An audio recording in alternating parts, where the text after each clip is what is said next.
Hey guys, how you doing? I hope you're doing great. Welcome back to my book club. The book we have today is called Untamed by Glennon Doyle. So we're gonna discuss the three acts in this book that's talking about, so I hope you guys enjoy it. So let's get started. So big idea number one, Prologue, Tabitha the Tamed Cheetah. So a few summers ago, Doyle, possibly the world's most famous Christian mommy blogger, took out her daughters Tesh and Aruma to the zoo. After seeing a sign announcing something called the Cheetah Run, the family headed straight over to the cage mentioned in the advertisement. It didn't take long for a peppy zookeeper to introduce the crowd to the Tabitha, the park's resident cheetah. Born into captivity, Tabitha was raised ever since a baby alongside a Labrador named Minnie, so he had picked up a habit or two, including the one advertised. For the next several minutes, the visitors of the zoo could watch Tabitha trying to catch a pink stuffed bunny tied to the tailgate of a Jeep with a fraying rope. Her reward at the end, a delicious steak. Watching Tabitha gnawing the steak, Doyle felt a little bit uneasy.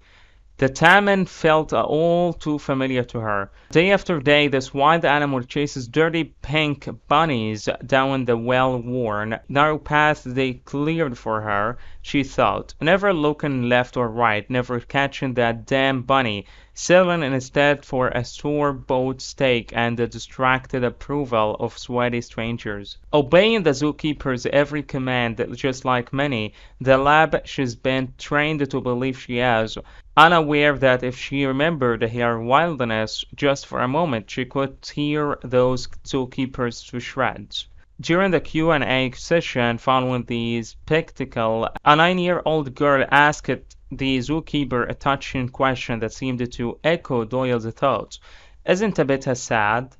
Doesn't she miss the wild? No, she answered. Tabitha was born here. She doesn't know any different. She's never even seen the wild. This is a good life for Tabitha. She's much safer here than she would be out in the wild. But just then, Tabitha's posture suddenly changed. She raised her head and started tracing the periphery, looking a lot more regal and a little scarier. Tesh noticed the change and quietly whispered into her mother's ear, "Mommy," she turned wild again.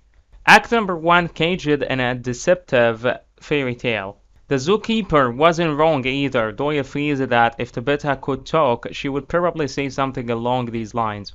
I should be grateful. I have a good enough life here. It's crazy to long for what doesn't even exist. The reason why she is able to say this is that Tabitha is no different than most women, especially not Doyle herself. Both girls and boys are born feeling their lives in every limb. So as poet William Wordsworth wrote once, there is a fire in their hearts, sparks in their eyes, and then they turn 10, and the world sits them down, tells them to be quiet, and points its finger to their cages. 10 is when we learn how to be good girls and real boys, writes Doyle. 10 is when children begin to hide who they are in order to become what the world expects them to be. Right around 10 is when we begin to internalize our formal taming. On the surface, Doyle succeeded in internalizing the Tamim better than most. She became a very good girl, beautiful, likable, thin, obedient Christian. At the age of 28, she married a good boy. Former model Craig Melton added his sermon to her own and raised with him 3 healthy and happy children, Chase, Chesh, and Amma. In the meantime, she started a very popular blog called Momastery and became a heroine and a role model for millions of women around the world. Thanks to her honesty, no-nonsense wisdom, and traditional values, not our words but operas. So act number 2 here, learning through suffering and cheating. But beneath this fairy tale, Doyle's neatly packed life was gradually coming undone. After all, when you are someone sparkling with life on the inside and accept to spend it in an all too familiar cage, there may be some side effects. When I became a good girl, Doyle remembers, I also became a bulimic. None of us can hold our breath all the time. Bulimia was where I exhaled. Subsequently, the childhood bulimia morphed into alcoholism, and drug use, and kept Doyle numb until her first pregnancy at 26. That's when she decided to get sober and come clean.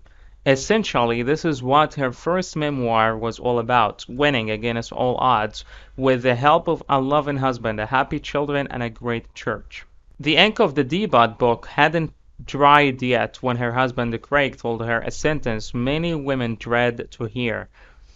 There have been other women. Doyle remembers the immediate after-warmth. I sat in the driver's seat for a while and realized that the revelation of my husband's betrayal didn't leave me feeling the despair of a life with a broken heart. I was feeling the rage of a rider with a broken plot. Divorce was never a part of God's plans. Moreover, Craig was a good dad. Her husband may have messed up the second act of the story, but maybe there was something she could do to salvage the happy end. She found herself typing into her Google search bar, "What should I do if my husband is a cheater, but also an amazing dad?" Soon enough, she found an answer. She'll fight through this as well. It will be okay. Doyle started thinking, I'll tell how the cheating led to my self-reflection, how self-reflection led to forgiveness, and pain led to redemption. I'll tell it so that people would decide. Of course, it was leading to this ending all along. I see, it all had to happen exactly that way. That's what I will decide too. The result was Love Warrior, Doyle's second memoir. Act number 3, Discovering Oneself Through Love. Love Warrior was meant to tell the story everybody wanted to hear from a loving Christian wife, the story of the traumatic destruction and painstaking reconstruction of a family. In the months leading of its publication, the hype had already made the memoir one of the biggest books of the year. Doyle's fans were counting the days until the book went on sale. The publisher had announced a first print run of 150,000 copies. Most importantly, the book was about to be named on Oprah's book club pick. Doyle felt a bit uneasy during the extensive promotional tour. Naturally, she couldn't put her finger on it at the time, but in retrospect, one would not be far off in guessing that it had something to do with the cage and the wilderness. And then at Chicago's Palmer Hotel, it happened, the event that abruptly changed her beliefs, her worldview, her life, and everything else. At a dinner with a few other authors scheduled to promote their books at a national book conference, she noticed someone who, in her eyes, instantly took up the entire doorway, the entire room, the entire universe. Her whole being said, there she is. She was Abby Wambach, a two-time Olympic gold medalist, a World Club champion, and a former captain of the U.S. women's national soccer team. It was neither a good time nor precisely a good fit. Both Doyle and Wambach were experiencing difficulties in their marriages, and moreover, they lived on two different sides of the United States, yet the sparks were there, and they wouldn't go away. They started writing letters to each other, and after a while, it was obvious they had a lot in common, and that they made each other happy. Wambach divorced, and Doyle decided to risk it all. One day she told Craig that she had met someone else and that she was leaving. Okay guys, so that was it for today's summary guys. I hope you enjoyed it. So I'm just gonna leave with this so you can try. So pleasing the world is impossible. So learn how to please yourself instead. So this is the wisdom of today's book guys. I hope you enjoyed it. So thank you guys for watching. I love you all. See you next time.